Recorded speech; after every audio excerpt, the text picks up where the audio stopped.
Hello everyone, welcome back to chapter 6 of Finding Serendipity by Angelica Banks.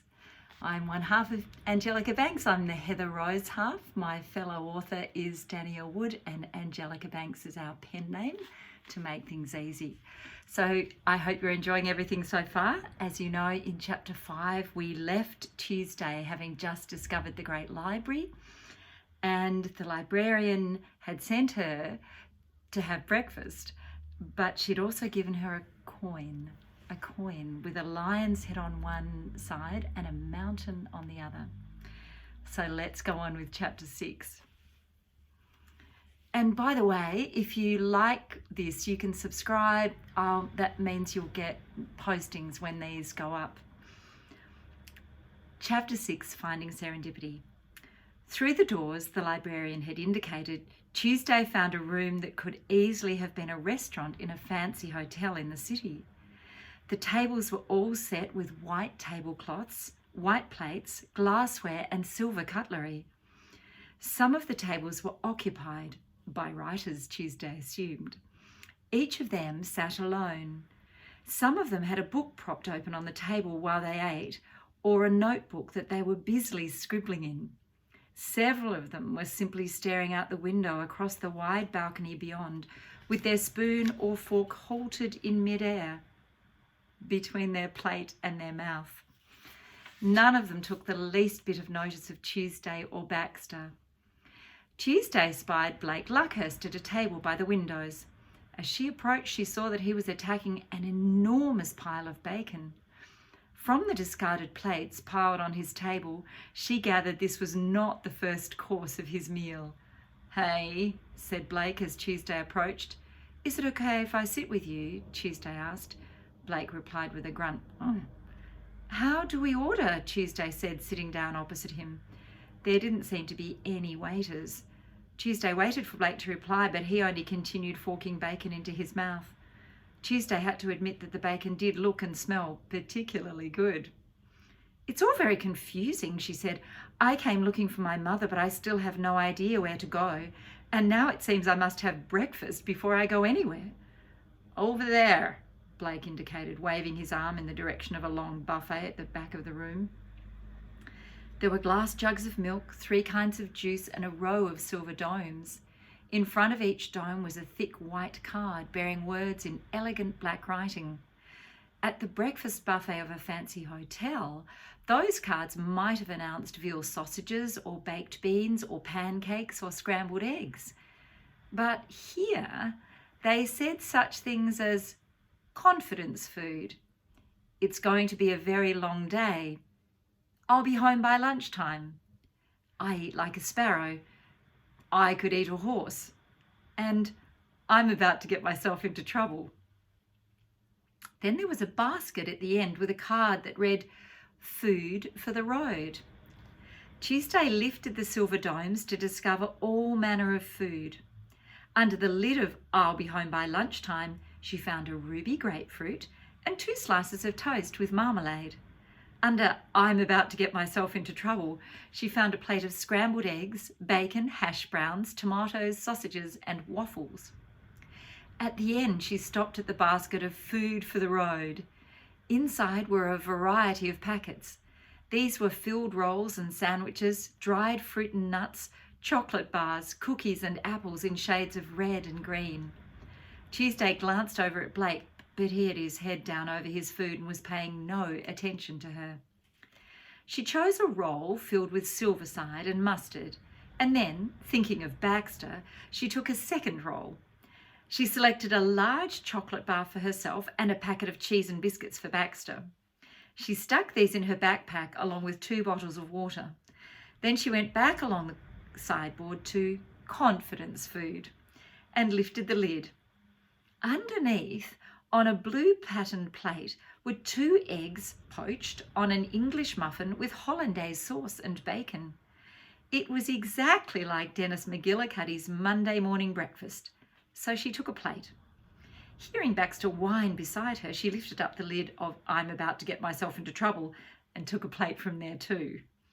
Rather loaded up, she returned to the table where Blake Luckhurst was licking his knife. She placed the "I'm about to get myself into trouble" plate on the floor, and Baxter devoured the contents before she had even started on her first egg. Meanwhile, Blake leaned back on his chair and surveyed her. "So, did she give you a coin?" he asked in a rather smug tone. Tuesday wondered what had happened to the friendly boy who'd helped her through the mist. It seemed that he had evaporated, and the annoying person she'd met at the beginning had returned. "Yes," replied Tuesday mildly. "What's it for?"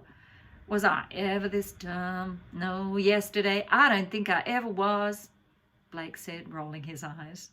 "Whatever," he continued and stood up. "I'm out of here." "Wait," Tuesday protested. "Couldn't you just stay for a minute?" She had wanted to ask him about all kinds of things, not least about the ball of thread that the librarian had insisted Tuesday leave in her care.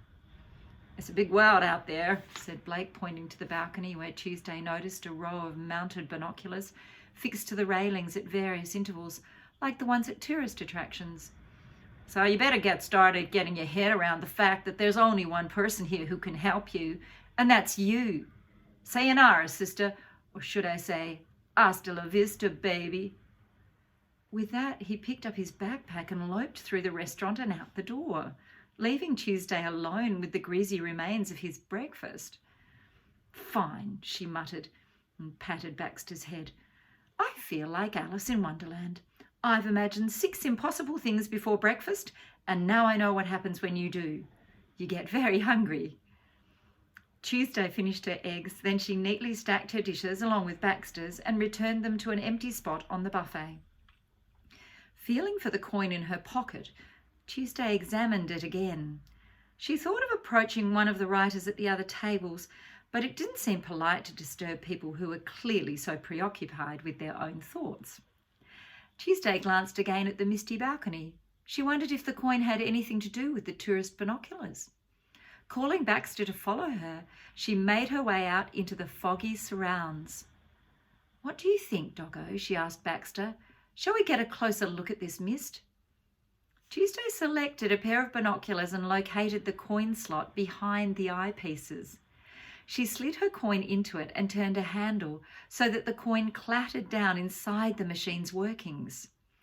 She looked, but just as she'd expected, there was nothing to see but whiteness.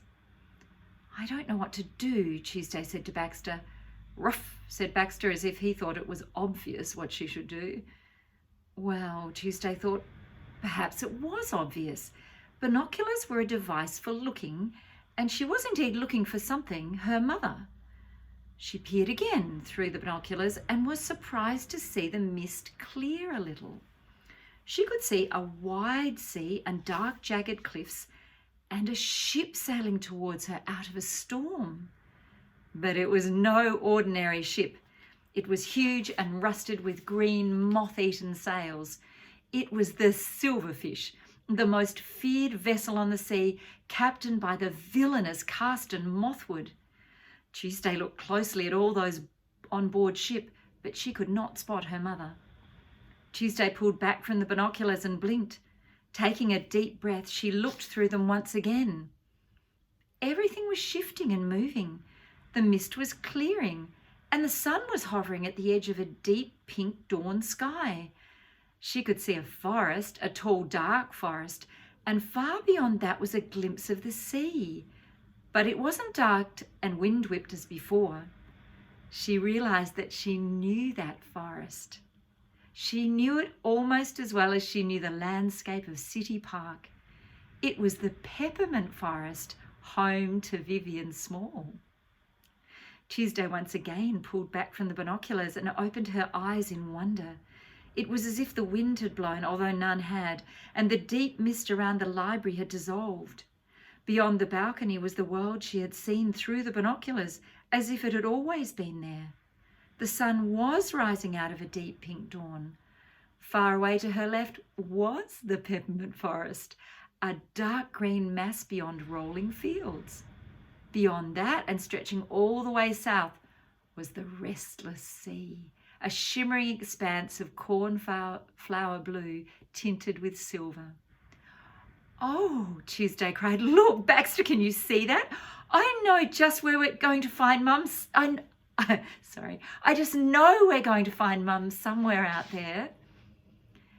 Baxter pushed his nose through the balcony railing. His tail wagged frantically and he barked in great excitement. Not bad, came a voice beside Tuesday. Not bad at all for a first try. Tuesday spun around. The librarian was standing at the railing beside her and peering out over the landscape that had materialised around them. Did I do that? Tuesday asked, stunned. Yes, dear, said the librarian calmly. The power of the imagination is a magnificent thing. Here, whatever you can imagine, you can make real. It's amazing, said Tuesday. Beyond the railing, a curving staircase led steeply down into this strange and beautiful world.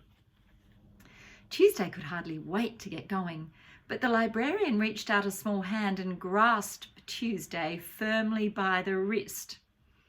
There's one small problem with this world that you've made, is there not, Tuesday McGillicuddy? Problem? Unless I am very much mistaken, this world is not yours, is it? By my infallible recollection, this is the world of Vivian Small, a world created by one Serendipity Smith. Yes, but you've expressed an interest in Miss Smith's works, but I'm sure you know that your story needs to be original. Though I must say that I'm rather astonished, the librarian continued. I have never before seen a writer so vividly conjure up the world of another writer. Miraculous. Tuesday wished that she could tell the librarian exactly why she should be able to perfectly imagine this world. She had had Vivian Small's stories read to her all her life. She could picture every facet of the world down to its tiniest detail. I simply cannot have you dashing off into some other writer's world, the librarian continued sternly. What if Serendipity Smith were to come back and find some other writer meddling in her story? I cannot answer for the consequences if you intrude into the world of another writer.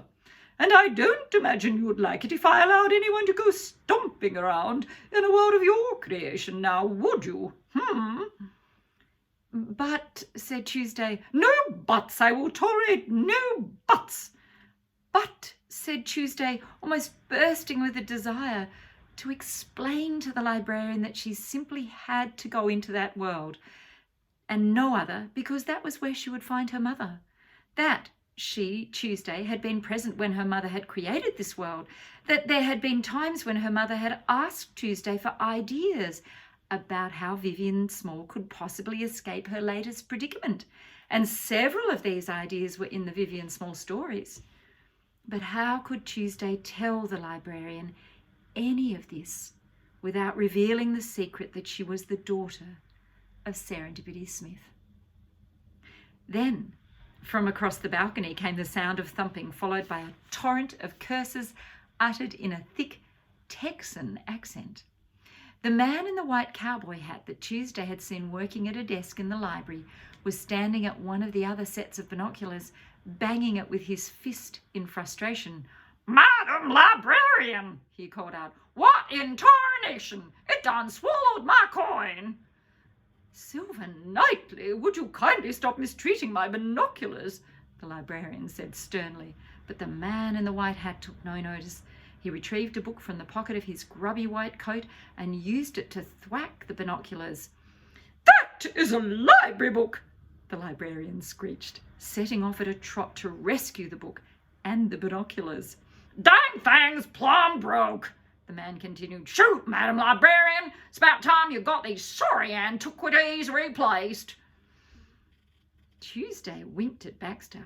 What can she do to stop us, doggo? She whispered. Baxter blinked and twitched his ears before quietly scampering off along the balcony away from the librarian and the irate cowboy. Tuesday followed silently. In a few moments they had reached the staircase that descended into the world of Vivian Small and Carston Mothwood. As they began running down the stairs, Tuesday heard the librarian above calling her name. Come on, doggo, Tuesday urged him, faster. Nothing was going to stop her from finding her mother. Nothing and no one. The staircase wound down and down, and Tuesday and Baxter didn't stop until they arrived at the last of the great stone steps and saw the land spread out before them. Tuesday's mind boggled with the extraordinary possibilities before her. She closed her eyes, threw her head back, and smelled the air. It was just as she had always imagined, crisp and cold and fresh and ever so faintly minty. She bent down and brushed her hands over the long grass, which was greener than any grass she had ever seen. It was a truly deep green and a little iridescent as well. Yellow flowers blooming out of the grass were as dazzlingly yellow as the grass was green, and the dawn sky overhead was giving way to royal blue with 3 long high clouds. It was the most beautiful place that Tuesday had ever seen. She was astonished and amazed, and yet not surprised at all. "Look, Baxter," she cried, pointing excitedly. "That's the River of Rithwick, and way over there on the far side of the restless sea, those are the mountains of Margaloth. And there is the peppermint forest. If anyone can tell us how best to go on and the quickest way to the end, then it's Vivian Small. Mind you, I have no idea if she'll be home. Who knows what might have happened in Vivian Small in the final battle. But if she is home, she's the one person who can help us find Mum. And if she's not there, she may have left a clue about where Mum might be. Imagine that, Baxter. We might be about to meet the real Vivian Small." Tuesday turned to take a last look up at the library, only to find that it had vanished. There were only high green hills that stretched all the way up to the sky. With a little sting of fear, Tuesday realised how far she was from any place or anyone that she knew. Had she made a terrible mistake entering her mother's world against the librarian's wishes? And how would she ever get back? How would she reclaim her ball of silver thread? "Whether or not you can see it, the library is always here," the librarian had said, and Tuesday supposed she would simply have to believe that this was true. At that moment, Baxter gave a sharp bark and his body quivered. "What's the matter, doggo?" Tuesday asked. But Baxter continued quivering. Then he barked and took off at a trot, indicating to Tuesday to follow him. "Baxter! Baxter, come back!" Tuesday called. Baxter stopped long enough for Tuesday to catch up. Then he barked sharply again, as if to tell her that something was terribly wrong. "Is it Mum? Is it Vivian?" Tuesday asked, trying to soothe him. But Baxter barked again urgently and set off at a run towards the peppermint forest. And that's where we'll leave it for now. See you soon.